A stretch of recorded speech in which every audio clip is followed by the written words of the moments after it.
Chancellor के सामने तो वो एक डिपार्टमेंट का झुनझुना बजा रहा होता है, और जब आर्ट्स का डीन बैठता है तो वो 17-18 डिपार्टमेंट्स लेके चलता है, और साइंस का डीन भी 17-18 डिपार्टमेंट्स लेके चलता है। ये हम अपने यहां कर सकते थे जो हमने नहीं किया। बहुत से विश्वविद्यालय आज भी हैं जिनमें विभागी नहीं है। रुहेलखंड विश्वविद्यालय बगल में है, एमजेपी रुहेलखंड विश्वविद्यालय के परिसर में कॉमर्स डिपार्टमेंट नहीं है। मेरठ विश्वविद्यालय में कॉमर्स डिपार्टमेंट नहीं है, कानपुर विश्वविद्यालय में कॉमर्स डिपार्टमेंट नहीं है, आगरा में नहीं है, बुंदेलखंड में नहीं है, नागपुर में नहीं है, फैजाबाद में भी नहीं। कभी देखा हमने कि ऐसा क्यों हो रहा है कि ये खत्म ही होता जा रहा पूरा पूरा और ध्यान नहीं दिया गया। अब एक बड़ा इंटरेस्टिंग चीज बताता हूं कि आपने अपने घर में एक दूसरा सब्जेक्ट पैदा किया, MBA, a fashionable child of commerce. बड़ा ही स्मार्ट बच्चा है, वो सूट टाई पहनता है, अंग्रेजी बोलता है। अब आप ये देखिए कि दोनों में फर्क क्या है। 90% course contents are common, over 60% faculty is common, literature available is common.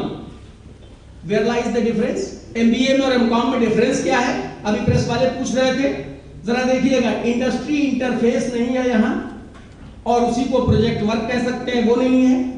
Additional number of papers और एडिशनल एरियाज ऑफ स्टडी वहां कुछ है, जैसे ओबी वगैरह है, जो यहां नहीं है। जैसे कि डाला था रहा लखनऊ यूनिवर्सिटी का तो ऐसा सिलेबस था साहब, उसमें मैथमेटिक्स होती थी, उसमें ज्योग्राफी होती थी, एक्चुरियल साइंस के 2 पेपर होते थे बीकॉम सेकेंड ईयर में, हाँ दोनों साल होते थे। इतना वाइड सिलेबस बना हुआ था, और आज हमने सब साफ कर दिया है बिल्कुल। इसके बाद लेसर न्यूमेरिकल ओरिएंटेशन है, case study method, live studies approach है, सिलेक्शन ऑफ स्टूडेंट्स होता है, वहां भेड़िया धसान नहीं, कोई भी आए एडमिशन ले ले। कम्युनिकेशन स्किल्स पर बहुत इंफेसिस है, इंटरनल टेस्ट होते हैं, कंपलसरी अटेंडेंस है, एम्प्लॉयमेंट लिंकेज है। मुझे बता दीजिए, अगर एक कॉमर्स में आ जाएंगे तो क्या कॉमर्स खराब हो जाएगी? All these elements, if these elements are introduced into commerce education, will it get defiled?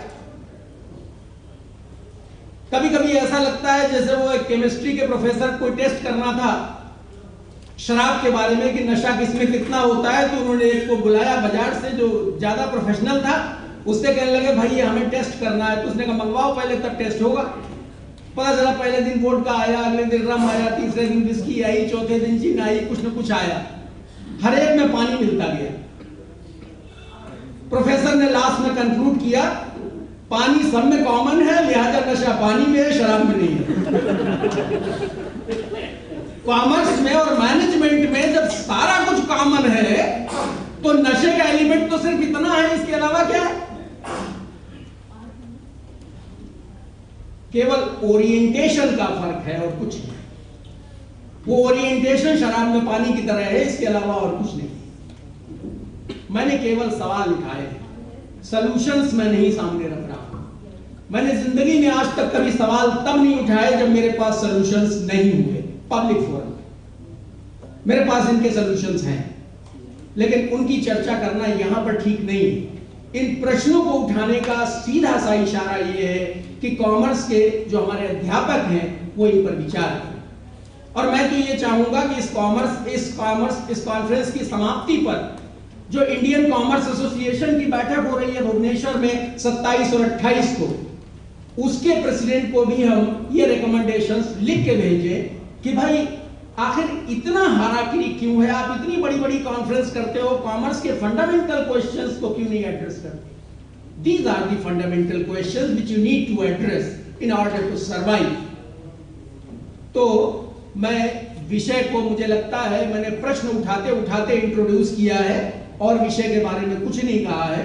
इन प्रश्नों के उत्तर ये कॉन्फ्रेंस की बहाना है। हमारी आत्मा हमारे सामने जब खड़ी होती है अकेले में और हमसे सवाल पूछती है कि तुमने सारी जिंदगी कॉमर्स की रोटी खाई, तुमने कॉमर्स में क्या किया? और तब हम मुंह छुपाने लायक नहीं रह जाते हैं, हमें कुछ बताने लायक नहीं होता है। मैंने इसी मुंह छुपाने के लायक हैसियत में होने के लिए ये कॉन्फ्रेंस जैसा आयोजन किया है मैं चाहता हूं कि इस पर विचार हो, इस पर खुले मन से विचार हो। और जो हमारे साथी आए हैं वो अपना जो प्रेजेंटेशन लाए हैं वो तो करें ही करें, उसमें कोई रोक टोक नहीं है, करेंगे ही। लेकिन मेरा कहना है कि इन प्रश्नों पर बाद में भी विचार करें तो भी कुछ न कुछ उत्तर निकलेगा। तभी जो है कॉमर्स का जो हमारे ऊपर एहसान है उसका हम कुछ एक टुकड़ा वापस दे पाएंगे। Thank you very much. With these words I seek your kind permission. Thank you. Thanks a lot.